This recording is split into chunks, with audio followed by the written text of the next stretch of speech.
Hello students, this is Mrs. Sharp. Today we're going to talk about some of these targets. I can identify how animals, plants, and humans change their environment to meet their needs. I can give ideas on how to help reduce the impact of humans on living things in the environment. Some of the questions that we're going to talk about: why would you want an old log in your backyard? How did the old log help the animals? How do animals and plants use the old tree to survive? The story that I'm going to read today is called A Grand Old Tree by Mary Newell de Palma.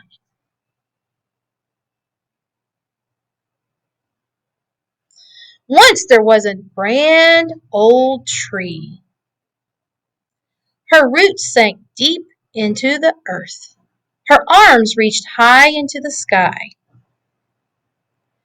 She was home to many creatures. Birds nested among her branches, squirrels scurried through her leaves, and caterpillars and ladybugs crawled about. The grand old tree flowered, bore fruit, and sowed seeds. She had many children.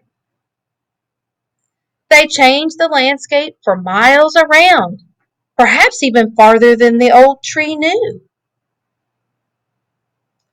The grand old tree lived a long, long time. She basked in the sun, bathed in the rain, swayed in the breeze, and danced in the wind. She grew and shed many millions of leaves. At last the grand old tree was very, very old. Her branches no longer swayed and danced, but cracked and snapped in the wind. Finally she fell, and snow gently covered her. The old tree died. She no longer flowered, or fruit, or sowed seeds. But she was still home to many creatures. Raccoons nested in her trunk. Centipedes crawled along her branches, and lichen grew on her back, or bark.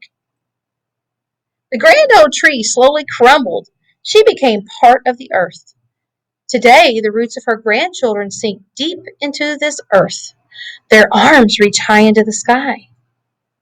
They are home to many creatures, just like the grand old tree. Hope you enjoyed our story about the grand old tree. Grand old tree. Here are some of the questions that we talked about earlier. Why would you want an old tree or an old log or an old tree in your backyard? How did the old log help the different animals?